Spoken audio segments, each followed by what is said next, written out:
Welcome to Scaling Impact, where we decode how entrepreneurs are harnessing the power of the UN Sustainable Development Goals to create remarkable and impactful businesses that drive transformation on a global and local human scale. We explore how sustainability is elevating our human consciousness and catalyzing us to create within constraints. We decipher why now is the biggest entrepreneurial opportunity since the dawn of industrialization and what leaders and entrepreneurs can do to harness the winds of change. I'm Anders Sorma-Nielsen, global futurist, EO Sydney Impact Champion and father, and your co-host with Lisa Andrews for Scaling Impact. Hi everybody, and welcome to episode 5 of Scaling Impact, where we will be talking about SDG number 5, gender equality with Victoria Butt. Victoria is the founder and executive consultant at Parity Consulting. She's the founder and CTO at Evolve Sales Training, a board member for EO Sydney, an angel investor investing in females who are Black, Indigenous or people of colour, and she is passionate about diversity, equity, inclusion and belonging. Please join me in welcoming Victoria to talk about how she's scaling impact aligned with the SDGs. Thanks, Lisa. Thanks for having me. So I'd love to hear about a little bit about your history and why you're passionate about this topic. So I'm passionate about equality, or inequality, should I say, for women and girls. And the reason is because for me, when I was brought up, it took me and probably until I was about 12 or 13 to really understand inequality. I'm very lucky I was brought up in England, working class family, worked very hard and had really strong role models. My mum and dad were very strong role models, and we were brought up to be able to do anything and tackle anything regardless of our gender. And of course we were from a white family, so I think we were already privileged. However, it wasn't until I was about 14 years old where I actually realised that it wasn't quite an equal playing field. And that didn't really affect me too much, and was very lucky to go on and travel to Australia. And it wasn't really until I got into a mid-level management role that I realised that there was a lot more inequality for females than I'd ever really experienced. And so for me, I was on a bit of a lifelong journey to find out why, and actually just try and assist my fellow peers and females to really understand where it came from. And that was probably about 15 years ago now. That's great background. And so how has your work life then evolved to include your passion for this topic? I think what's happened is as soon as I experienced my first real hardcore sort of being discriminated against because of I was different, I would like to say that I don't believe necessarily it was because I was a female. It's actually because I was just different. I walked, talked, acted, behaved, everything different. And being in an organisation where I was the only one at that level doing that, it wasn't that I was female. I was just different. So I experienced that at 25, and it took me about 3 years to work out that actually that was going on. And then for me, it's all just spiraled, and nothing doesn't have this touch in it. So when I talk about inequality, women, girls, everything, it's touched my life every day for 15 years. So for instance, I ended up leaving that business when I really sussed out and really kind of learned that I needed to stick up for myself a little bit more. And I set up my own business. I didn't intend to have a female-orientated business, but I now have 20 staff, of which 95% are female. We have a very much a female-led, and I should say not female, I should say feminine-led. We empower femininity, we empower masculinity. We don't put one on top of the other. I also have 100% female interns working in my business. My other business, Evolve Sales Training, is 50-50 in terms of employment. However, I have just set up BIPOC Fangle, which is a Black, Indigenous, people of colour, female angel investment only organisation, which I'm very, very excited about. And of course, being a part of EO for the last 5 years and really experiencing EO as a minority, and setting up the first diversity, equity and inclusion initiative. Actually, I believe in APAC for EO, which I did about 4 years ago, and I'm now on the board, and DEI sits kind of under my remit.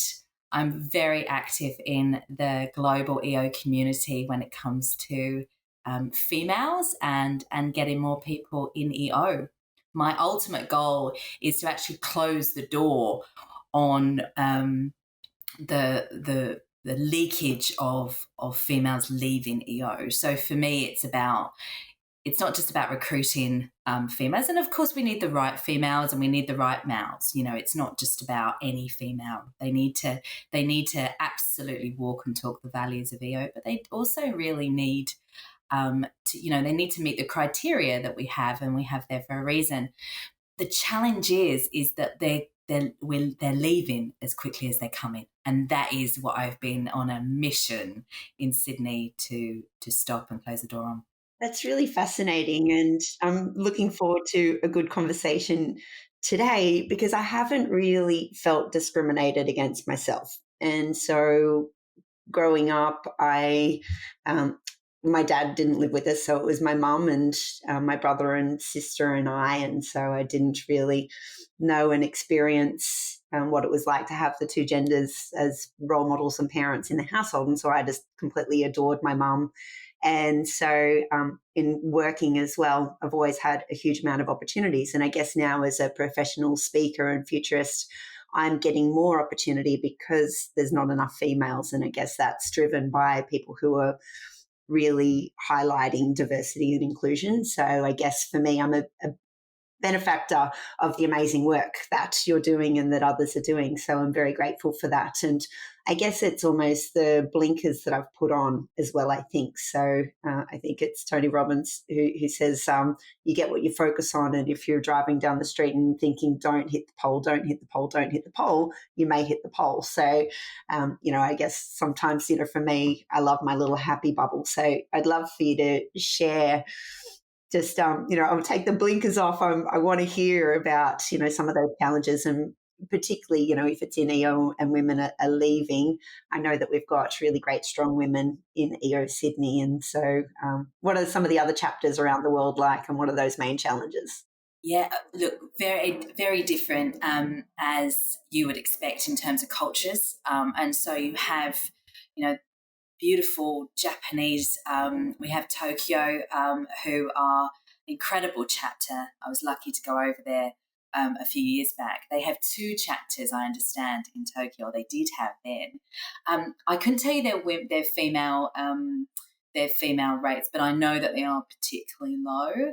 And then we have other places where they are higher than we have in Sydney. So at the moment, we have in Sydney 26% of females in and we are considered to be the highest in APAC, I understand. But there is higher. I know that there's a 28. I know San Fran at one stage had nearly 30%, which was great. Look, I think EO is doing a really good job on DEIB, as we now know it. So that's belonging at the end. And I think that I know I've personally been in part of the global working group on focusing on forum experience, focusing on communications, and also focusing on recruitment. And Carrie Santos is very much the sponsor, and we've done a lot of work. As with any organisation of our size, it does take a while to trickle down. It's been really good in Sydney though. We have full autonomy to do loads of cool stuff. So, the board this year is amazing. It's 50-50. In fact, I think it's slightly skewed to more females. And we have had some really good representation of females for a while now. But there's low-hanging fruit that you can do. I mean, we have an inclusion statement on the EO City website. It's in our bylaws. We've rewritten, we've had the Constitution rewritten. It's more inclusive language. There's actually small things that mean a lot to people. If you can't see it, you can't be it, right? So when I first looked at this, the EO website, years ago, was like, a bunch of men standing around drinking. it's like, well, that's not kind of, I don't look like any of those people. And so what we've done is we've brought in a lot more diversity in the pictures. We've avoided stock pictures for that reason of authenticity, and we've actually partnered as a partnership company, an SAP, a photographer, to come in and take some really cool sort of, real-time pictures. So there's a lot that you can do at a chapter level, but ultimately, the Globe are doing some great things, and it will be trickling down, and it has done already. So it's an exciting initiative. It's got a way to go, but it's already moved already. Yeah, I guess I'm getting the lesson there, opening our eyes and ears as well. So, being able to see those things and just tuning in to the challenge as it is. And even language I find so important. So how do you actually pull people up when they're using certain language and non-inclusive language? The language is a huge thing. And I never forget someone talking to me about how they decided to leave a forum because someone had said to them, to a female, you've got balls, you've got balls. And it was, and the female was really offended by it. And it depends on what culture you're from and, how it was said and how it was intended and all of the rest of it. But I think using those kind of man up, you've got balls, all of that type of thing, I just don't think it's helping our EO community. I don't know if you've heard this, but I've been fascinated to hear that little boys know that they can't be feminine around 5 years old. So I'll give you the researcher in a second because I actually have it here because I've known this stat for a while, but I actually had to hunt down the researcher. But little girls get to teens and then they realise that they, if they want connection and they want relationship, they can't say what they think. And so it's about 12 or 13 for girls, for young girls, to realise that society requires them to do a certain thing. Whereas boys, it's actually 5. And I have a 6-year-old, so this is really real to me. And my 6-year-old loves all sorts of dancing around in dresses and, he's got a tutu like his sister and things. And I was walking down just in northern Queensland just recently and he was wearing his tutu. It's just such a moot point. It's like he's wearing his dress again. It's what he chooses. We don't choose to make a big deal out of it. He got more looks and all sorts of comments from all shapes and sizes and demographics of individuals in northern Queensland, and it was amazing how society actually has changed us as human. It's like culture versus humans, and I think that as individuals, and I appreciate the world has gone a bit crazy. No one can say anything without being cancelled these days. And I get that. And, I try and be really balanced about these things. But I think EO as a community we can do better at these colloquialisms and sayings and, all these things that actually can disempower people, whether it's females, minorities, anyone that is the minority in the room. And that's also for men as well. So I run a really strong female-orientated business, and the men that we have in the business, oh my goodness, I spend more time with them making sure that I understand how they received things and how they're feeling about being in this culture where they're the minority than anything. So it goes both ways. I'd love to actually drill down on something that you said just now around being cancelled. And so I'm seeing this as a huge mega trend at the moment. And so for 2022, I believe it's something that we're all conscious about after Will Smith was cancelled and, his career may not be so great in the future from one action. And I was in Africa this year and in South Africa, and I was talking to someone and they shared that they were actually cancelled as an entire country back in the 90s with apartheid. And so how long does being cancelled last? And then thirdly, as an example I'm part of a multinational CEO group, and there's a number of CEOs of really big companies who are really afraid to do the wrong thing because they may be cancelled. And so do you have any advice for our listeners and our audience who are probably business owners and running their businesses who are afraid of this topic or that they might do something wrong? Oh, absolutely. I mean, Lisa, I've been cancelled gazillions of times in gazillions of forums because I wasn't really one of those 12, 13-year-olds that listened to the culture and told to sort of quieten my voice. So I've always been quite loud with my opinions, even when I was younger, according to my mother, of course. Look, I think this is very tricky territory. And I think that if you're in a CEO position, you're in a senior leadership position, and a leader of a business like we are, you are on show every day. And if you can't rise to that and you can't cope with having tricky conversations, then you probably shouldn't be in the seat, because yes, this is very much a cancel culture, but this is no real difference to how it's been forever. It's just a case of people are going to call you out about it now, and absolutely it will damage your business and your reputation. For me, I've said some stupid things, done some stupid things, just we're human beings. For me, my best experience share, because I think that giving advice in this is very tricky, because you just don't know you don't know the story of the person receiving it. Everyone's got their own story. And I honestly believe that very few people come from a bad place. Most people will come from just such a terrific place with this stuff. They genuinely didn't mean to say what they said, unless someone's going to touch your boobs. I mean, that is just a hard no. But if we're talking about, making an innuendo or something like that, yeah, sure, absolutely unacceptable. But does that mean, we should throw the baby out with the bathwater? The punishment should often fit the crime, and I'm a believer of that. Best thing that I've seen recently in my experience in my businesses, so my recruitment business, my main clients are executives, mainly men, and I have seen and witnessed and heard and some abominable stories. I think the key thing is to listen. Listen with an open heart and an open mind, and leave your ego at the door. When people challenge me on this stuff, oh, you hate men. No, I don't. I love my husband dearly, and I love my boyfriend. I've got lots of men who are friends. I love them dearly. Or the other rebuttal is, what's the other one? Oh, it's okay for you because, this stuff doesn't exist. It's in your mind, all of the typical rebuttals you get. You often get them from the same demographic of people, the people that perhaps have also felt discrimination themselves, or they feel that they've had it particularly hard. They've been particularly poor growing up and they've had to fight for itself. So why should women suddenly have preferential treatment? Because they feel the playing field is equal. However, the playing field has not been equal. It's never been equal.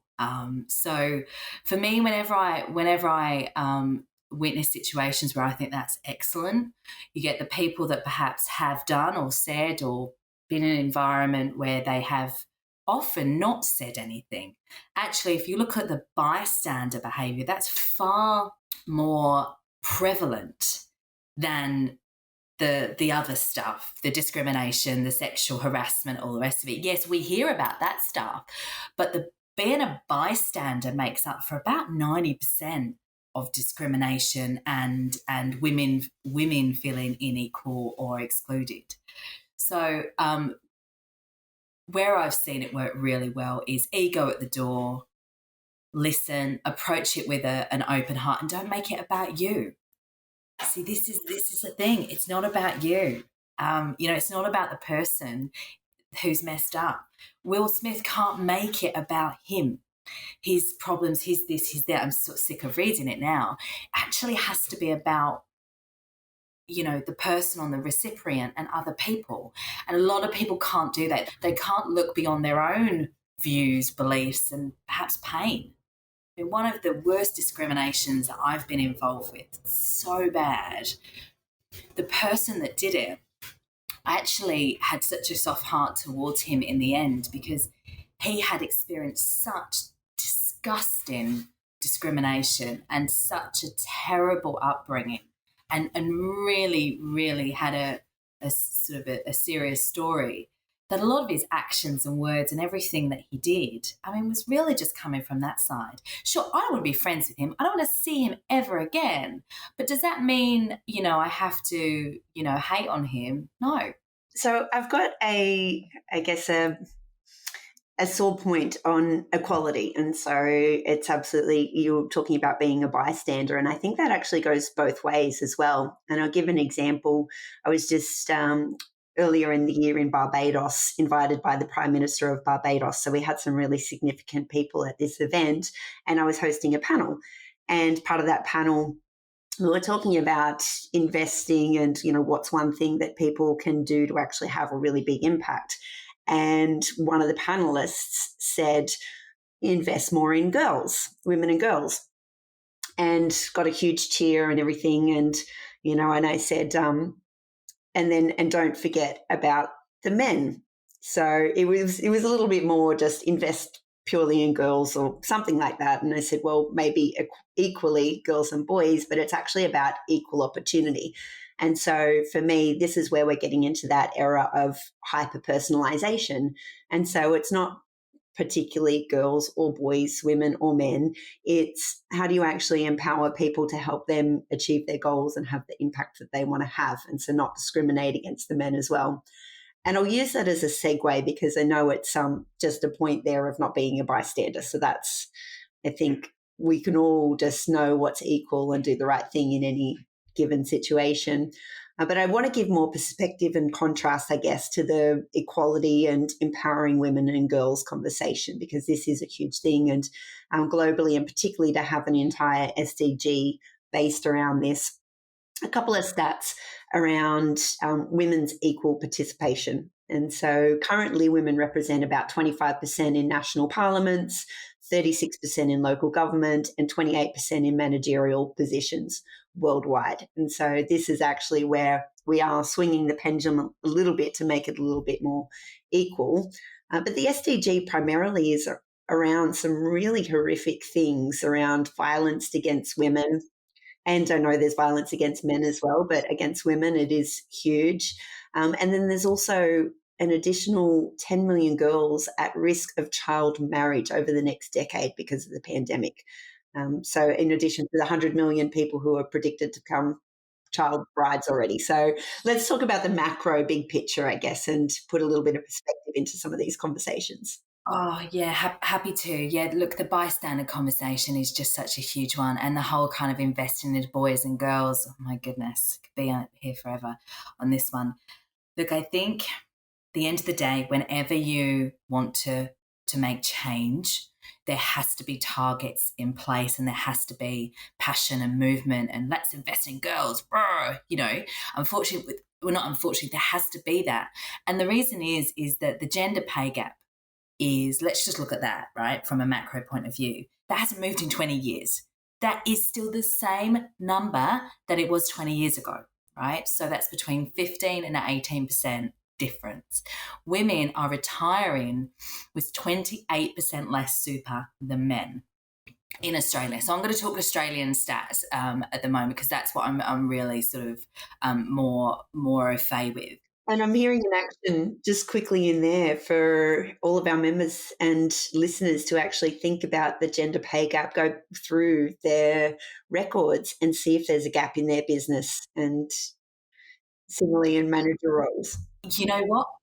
I work with executives every day that do the same. So in Australia, we have Workplace Gender Equality Agency, which is a Julia Gillard initiative. There's 120 companies that are part of that. And if you are WGEA, they call it WGEA, if you are WGEA accredited, you are given more maternity leave. Your pay equity is... the gap is less.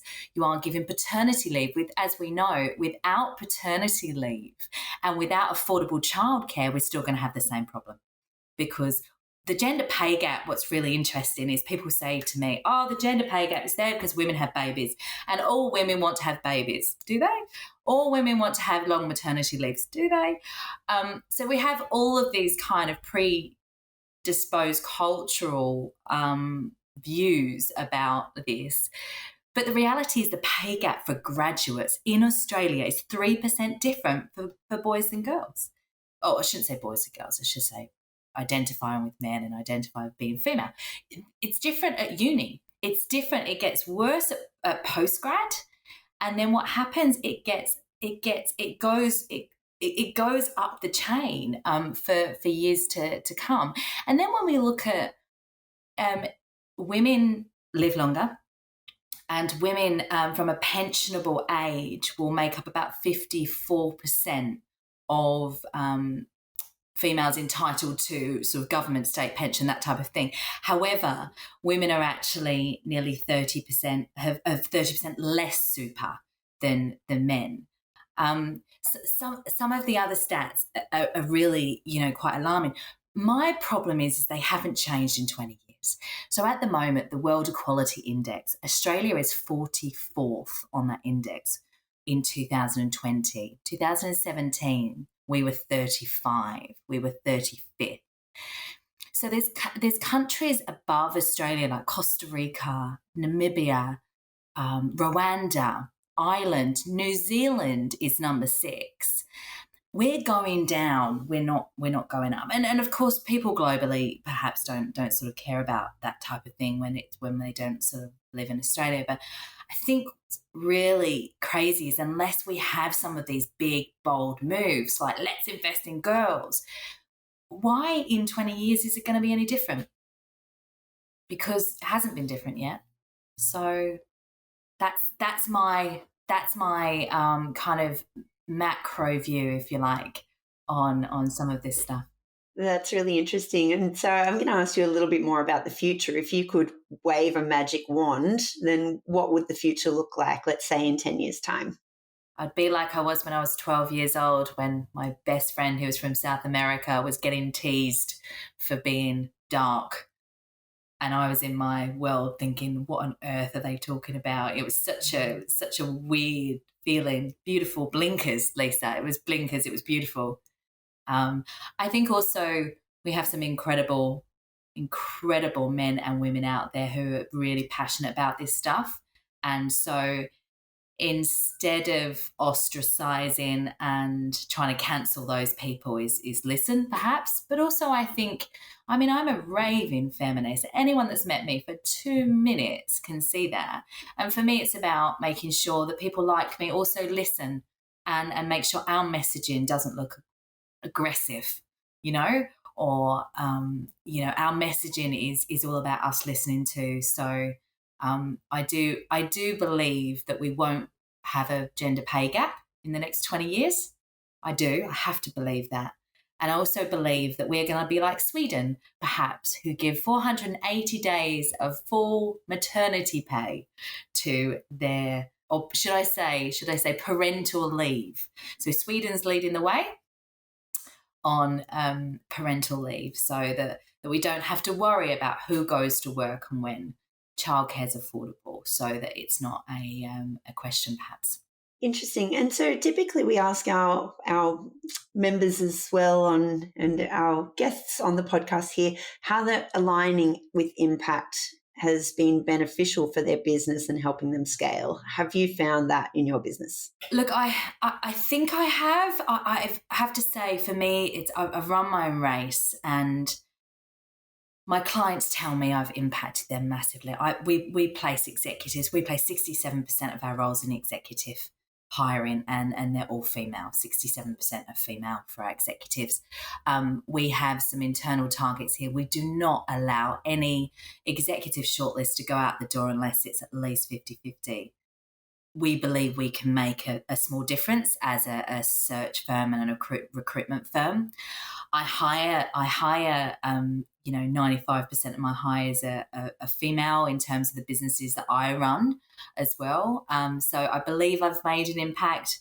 Look, I actually just want to make an impact to my to anyone that I meet, anyone that I can talk to, and my children. I don't want my 5-year-old to stop wearing tutus because he's shamed, and I don't want my 6-year-old to get to 12 and stop talking. So if I can impact them, then that's a start. I really struggle with sharing how amazing I've done in this world because I'm not even started, in terms of the gender stuff. That's brilliant. And so do you have any actions that you'd love for our listeners to take? Start with inclusion before you start messing around with diversity. If you don't have a diverse workforce, start with inclusion. Understand what really matters to your female staff members or your minority staff members really matters, and everyone is so different.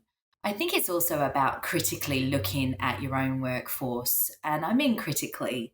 So I'm acutely aware that I don't have a diverse workforce, and that is something that I'm actively working on. I have diversity in lots of other ways, but I don't have a gender diverse workforce, and that is something that I am working very hard to change.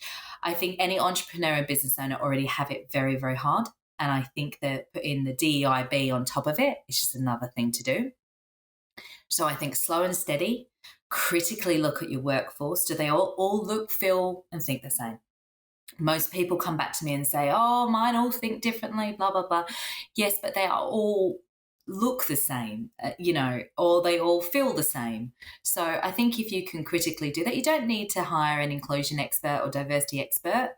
I also think it's really important to listen to the individuals in your business that perhaps have been there the shortest. And why I say that is you've got about 3 months before someone's indoctrinated into your business, especially as an entrepreneur or as a smaller business, because they do it for the passion and the love. And so after 3 months, they lose their truth and tell you how they see things. That first 4 weeks is critical. So interview any new starter over that 4 weeks with a DEIB lens. How did you feel? How did you think? What was your first impression? What would you do differently? Put yourself in my shoes for a week. Tell me what you do. It's not just about social justice. It's actually looking at, according to WGEA, the women CEOs, the female CEOs, actually make their profit is 20 million more on average than the male CEO. So we are actually looking at, something that's good for business. I think everyone would agree that diversity is good for business and problem solving. I feel like that isn't something that many people will say isn't. So I think if you can get those people in 3 months before they start saying exactly what you want them to say, then that would be really helpful as well. It'd be really interesting, actually, if in 10 years' time, 20 years' time, we're actually talking about how to get more neural diversity into our businesses as opposed to just gender. That would be a really nice place to get to. My goodness, absolutely. That is, I think we've only just started and we've got so much to do. It's not just gender. I think it's just one of the easier ones to combat first. Brilliant. Victoria, we're almost at time, so I'm going to ask you if you're ready for some quick fire questions. Oh my goodness. I think I've had dreams about this, or nightmares, should I say. Yeah, I'll do my best, Lisa. And thank you to Tim Ferriss for putting these questions together. They're a great way to finish off. So what purchase of $100 or less has most positively impacted your life in the last 6 months? A heater, because I'm constantly cold. If you could have a gigantic billboard anywhere with anything on it, metaphorically speaking, getting a message out to millions or billions, what would it say and why? Clear is kind, unclear is unkind. Brené Brown. Very nice. What is an unusual habit or an absurd thing that you love? Shark diving. In the last 5 years, what have you become better at saying no to? Meetings without an agenda. And do you have any final actions or comments to share with our listeners today? Listen first, judge later. Or actually, don't judge. Listen first. Yeah. That's beautiful. And we do have 2 ears and only 1 mouth. So use them in that appropriate proportion. That's lovely. Victoria, thank you so much for joining us today on Scaling Impact. And it's been an incredible conversation learning how that we can actually take action within our businesses. So thank you and see you all next time on Scaling Impact. Thank you for tuning in to Scaling Impact. Make sure you subscribe to the show in your podcatcher, and we'd be super grateful if you leave us a great review. For more information about Scaling Impact, the Entrepreneurs Organisation, or our work on sustainable innovation, please check out EO Sydney online. we would appreciate if you can take a moment to share the podcast with a friend or a colleague and help build the movement. We hope that what we learn together on scaling impact can help us all build a sustainable future for ourselves and our children. See you in the near future.